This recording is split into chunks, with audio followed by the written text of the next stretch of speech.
Hello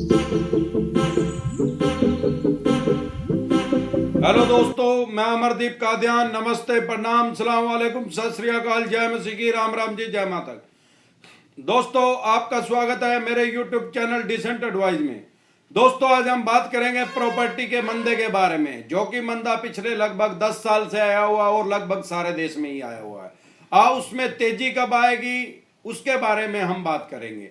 दोस्तों, property हो या कोई भी अन्य बिजनेस या कोई भी काम धंधा, कोई भी व्यापार, वो सारा डिमांड और सप्लाई पे डिपेंड करता है। मांग और पूर्ति। मांग कितनी है, पूर्ति कितनी है। मांग ज्यादा होगी, पूर्ति कम होगी, तो उस चीज का रेट अप हो जाएगा। डिमांड अगर कम है और सप्लाई ज्यादा है तो उस चीज का रेट कम हो जाएगा। और अगर डिमांड ज्यादा है, सप्लाई कम है, तो उस चीज का रेट अप हो जाएगा, वो चाहे प्रॉपर्टी हो चाहे कुछ भी चीज हो। अभी आप फॉर एग्जांपल आप देखो, मंडी में सारे देश में आम की बहार आई हुई है। 40-50 रुपए किलो लगभग अच्छा आम आज की डेट में मिल जाता है। और आप जब भी मंडी में बाजार में कहीं जाएंगे, देखेंगे हर तीसरी रेडी पे, हर तीसरी दुकान पे, फ्रूट वाली पे आम ही रखे हुए हैं। अब ये चल रहे हैं। अभी आप 1 महीने के बाद देखेंगे तो पीछे से क्या होगा, सप्लाई कम हो जाएगी, इसकी पूर्ति कम हो जाएगी, डिमांड भी कम हो जाएगी, लेकिन डिमांड इतनी ज्यादा कम नहीं होगी। यही जो आज वो 50 रुपए का बेच रहे हैं, यही वो 100 रुपए का बेचने लग जाएंगे। इससे हल्की क्वालिटी होगी, लेकिन फिर भी वो बिकेगा, क्योंकि सप्लाई पीछे से टूट जाएगी।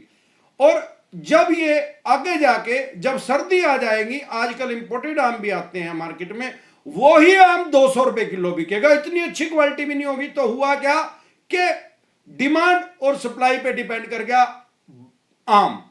ऐसे ही आम कर रहा है, ऐसे ही सेब कर रहा है, ऐसे ही प्रॉपर्टी कर रही है। प्रॉपर्टी डाउन होने का कारण क्या है कि सारे देश में लगभग सप्लाई बहुत ज्यादा हो गई है, डिमांड तो एक एवरेज होती है।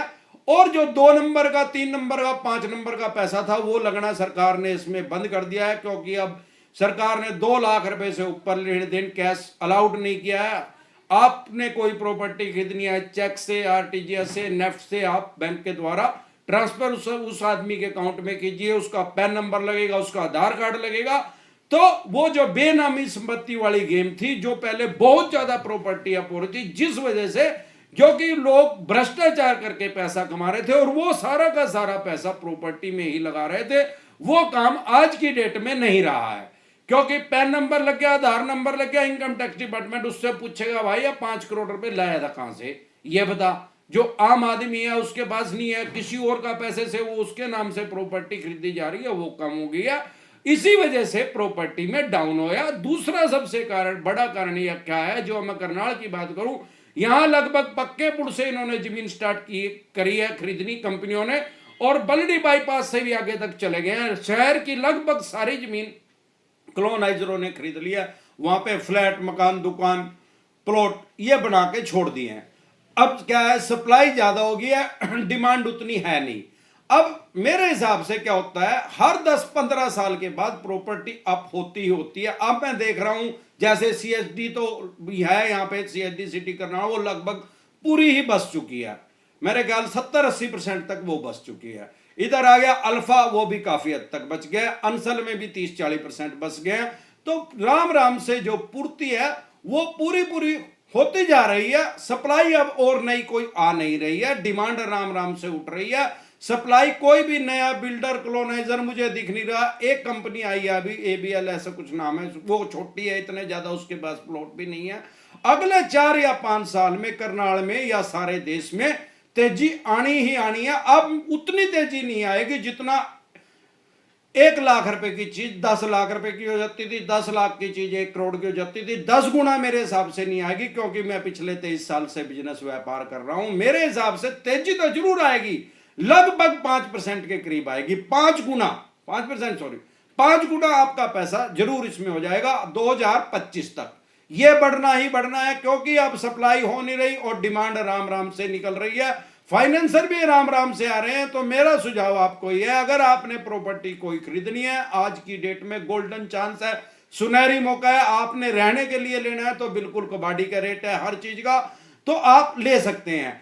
वो प्रॉपर्टी काम कैसे करती है, जैसे मुझे फॉर एग्जांपल मेरे पास कोई प्लॉट मकान दुकान है और मैं बेचने के लिए उसको अपने आप ही चला गया किसी के पास, डीलर के पास या किसी पार्टी के पास जो खरीदार है, तो मेरा 30% रेट घट जाएगा। मतलब मेरी करोड़ रुपए की चीज है तो वो 70 लाख रुपए की रह जाएगी। यह प्रॉपर्टी का नियम है। और वो ग्राहक मेरे पास आया या डीलर का मेरे पास फोन आया तो मेरा रेट 30% बढ़ जाएगा, मेरी प्रॉपर्टी की कीमत 1,30,00,000 रुपए हो जाएगी। इसका मतलब क्या हुआ कि 60 लाख रुपए का डिफरेंस आ गया। अगर मैं खुद बेचने जा रहा तो 30% घट गए, 30 लाख रुपए घट गए। वो खुद खरीदार आ रहा है मेरे पास तो 30% उसका रेट बढ़ गया। तो ये ऐसे ही प्रॉपर्टी इसी तरीके से सारे देश में खरीद फरोख्त होती है। जो होती है उसके बारे में मैं एक अलग से वीडियो डाल चुका हूं कि प्रॉपर्टी खरीदने से पहले हमें क्या सावधानी रखनी चाहिए। अगर आपका आज मन है कोई आपने प्रॉपर्टी खरीदनी है, सारे देश के किसी भी कोने में आज की डेट में कबाड़ी का रेट हुआ है, आप चुप करके प्रॉपर्टी ले लीजिए। अगर आपको एज ए फाइनेंसर खरीदनी है, भाई मैं बाद में इसको बेच दूंगा, तो भी आपको बहुत फायदा रहेगा। आपके पैसे 4 से 5 गुना हो जाएंगे अगले 5 साल में। आपके पास कोई एफडी है, कोई आपने शेयर बाजार में कहीं पे पैसा लगाया, आप प्रॉपर्टी में उस पैसे को लगाइए, आपका पैसा डैम श्योर है कि वो बढ़ेगा ही बढ़ेगा। और किसी चीज में इतना ज्यादा पैसा नहीं बढ़ सकता। और आपको रहने के लिए भी लेनी है तो आज भाग करके लोन करवा के किसी भी तरीके से आप आज प्रॉपर्टी खरीद लीजिए। नहीं तो मान के चले जो चीज आज 10 लाख रुपए की अगले 5 साल के बाद वो 50 लाख रुपए की हो जाएगी। अगर आज मेरे पास 10 लाख रुपए नहीं इकट्ठे और बारे और मैं कोशिश नहीं कर रहा हूं तो फिर 50 लाख तो मेरे से वो होंगे ही नहीं कभी भी। तो आज के लिए इतना ही, कल फिर मिलते हैं एक नए टॉपिक के साथ।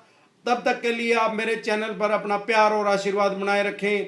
वीडियो अच्छी लगी हो तो प्लीज लाइक करें, शेयर करें, सब्सक्राइब करें और बेल आइकन का बटन दबाना ना भूलें। नमस्कार।